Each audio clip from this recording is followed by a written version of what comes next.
Welcome back. We are here on the ILFL Soccer Night Show, live to you each and every Monday night. We kicked out one of our guests, that is the Gremlin Bug, and we managed to get our screen working for you. So now I can show you what's going on with the Vets League. Can I show you that? Of course I can. The Veterans League, like we said, didn't happen last week. It's possibly going to happen this week. So in that anticipation, let me show you the Premier Division of the Vets League at the moment. And in that Premier Division, we can see that London Tigers are sitting top with 22 points. And with only a couple of games left, realistically, it's only Sire that can catch them, or is Rash going to be optimistic and tell me that Beaumont Masters can do it? No, I think it's in the bag for Tigers. It's just a matter of formality. Out of 3 games, they really need 4 points, and I can't see them losing 2 games, to be honest. So it's there for the taking. It's just going for the motion, to be honest. Sire, I think, and Beaumont fighting for second place. That there's a possibility, but even then, you know, there's a gap of 1 point after the game in hand. So we'll have to see. The second place is up for grabs. And St Catherine's Vets are going back to where they came from. You know what? Surprisingly, they played really well in the cup. In the cup, they were excellent. I have to say that they were superb. It's a turn, so it's guaranteed relegation. I can't see anything apart from relegation, unfortunately. And into the first division, the Mohammedan Vets, as you can see, sitting pretty on the top with 22 points from 9 games. First division champions, it would seem to be. Yes, I think they were looking forward to it last week. Only 1 game now, they just need to win. They just need win the game, and that's guaranteed. No other results can make an impact. So hopefully this Thursday, if everything goes well, they should be in a celebration mood to come, win the game, and get promoted and win the cup and wrap up the league itself. The second division itself, that is beginning to get a little bit closer. There was a time where we were saying that everyone's going to play each other 3 times, and it was like, ooh, it's going to be a long old season. But now it's getting a little bit tighter. There are 5 games to go, I think, for pretty much every team. Workhouse Vets are top with 25 points. ELS second on 21. They are the 2 standout teams, clear by 10 and 14 points respectively in that division. ELS have to win every single game and hope that there's a slip up twice from Workhouse. Will the cup be a distraction to Workhouse? No, I think because what it is now, they're meeting the expectation. I think the real pressure would be there because everyone's talking about them, everyone knows about them. So going into games before, it was a formality. Now they know the expectation is high. So unless they slip 1 or 2 games, I think it's for Workhouse to wrap up, to be honest. ELS, very, very good side.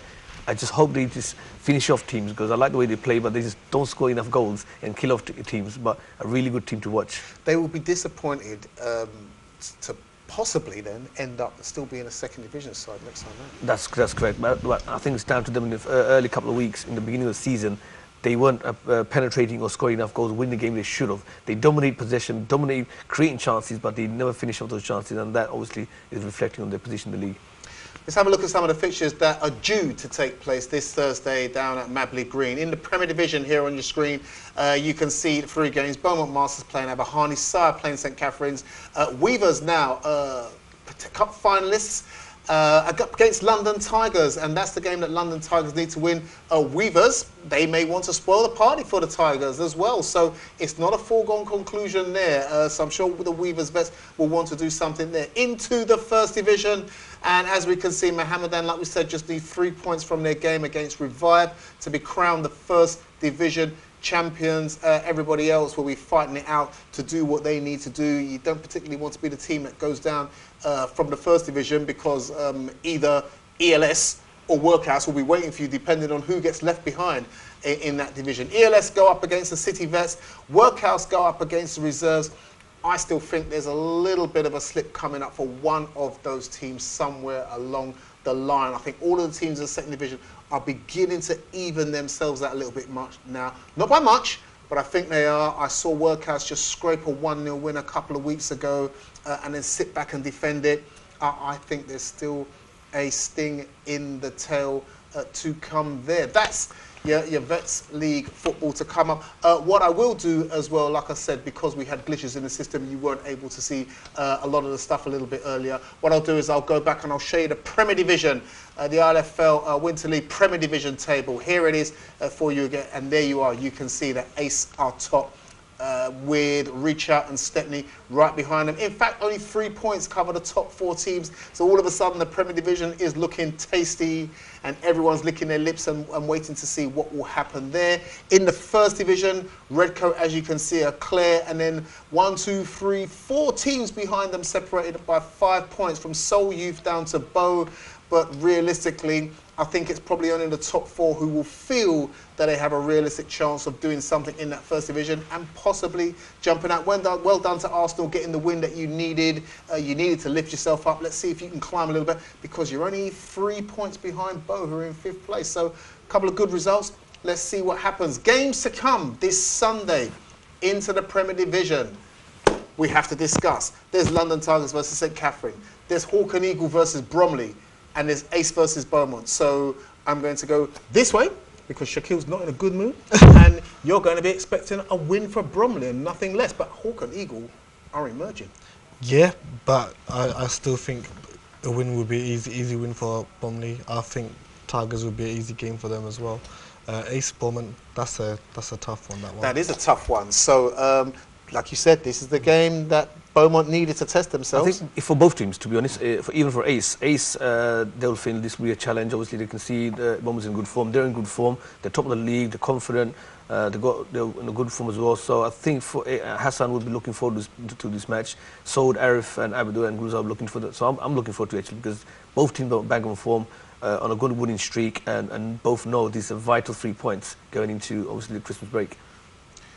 Indeed. And into the First Division, let's take a look at the fixtures coming up for you guys down there in the First Division. Arsenal going up against Stepney B, and a tricky game for both sides, but I think on current form, Arsenal will have to feel that that's a game that they must win. Bow will be thinking the same thing now after a great battle against Burdett last Sunday, going into a game against Lotus. Although Lotus, I know that every now and then you can find something. I don't know what's going on with you guys.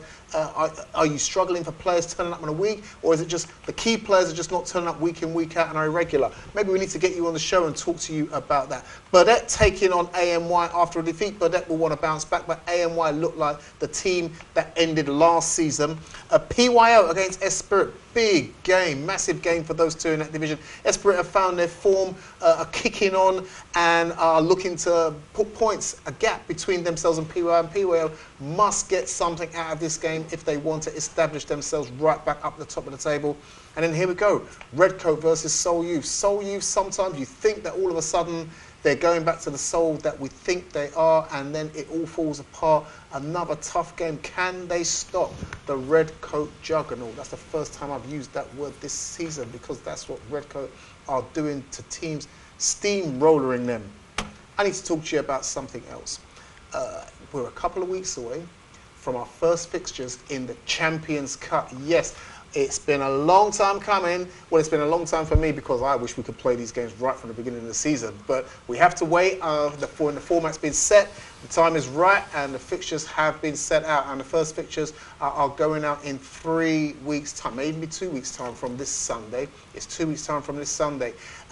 Next week, what we're going to do is we're going to announce the teams that are participating in the Champions Cup, and we will host a draw right here live on the show. And I mean, we don't want to give anything away. We don't want to talk about teams that are in it. The cup is there, but it's here at long last. It's the biggest competition for me. It's the prestigious cup. It's the creme de la creme. It's the champions of champions. So any teams participating should be privileged and looking forward to it. It's refreshing, it's challenging, and your best of our league versus other leagues, best team. So it's for teams, for players, for managers. I think, you know, this is the ultimate cup for me to win.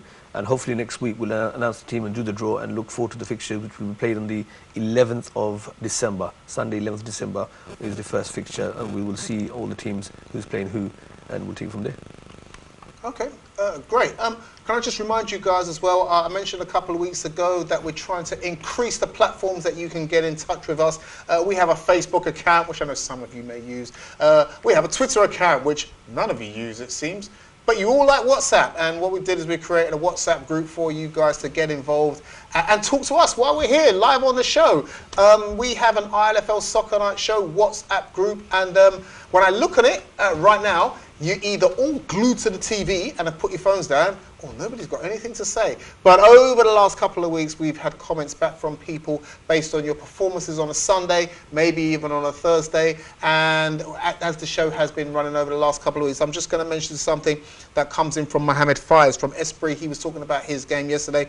And he was talking about the fact that Esprit had a great game yesterday, beating Lotus by 9 goals to 3. He's saying a couple of his boys should be towards the top of the table for the league's top scorers. And he also wants to thank, in particular, myself and you, Rashid, for giving him a platform here, because from that they managed to gain some sponsorships. I like the team. I like their ethos. I like the principle. I think they're really organised, and to be honest, long term was I could see the team growing and getting bigger because they've got the right people behind the scenes and doing the right things. So best of luck, and hopefully, you know, they will this season, debut season, and other projects involved in.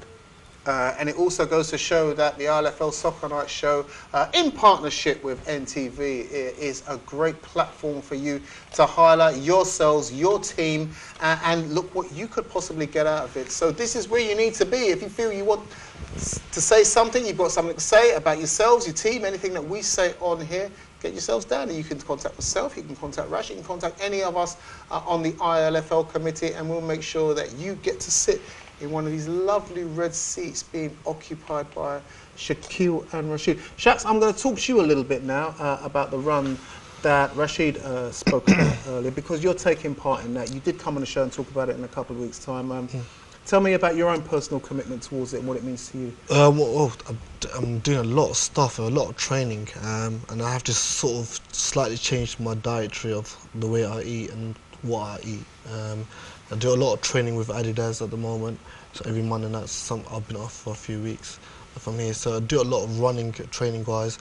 That was I have to be careful what I eat, not too much junk. I've got to be healthy eating, and do a lot of running and shuttles and going up the hills. And what about about the purpose and everything, the charitable cause, if you like?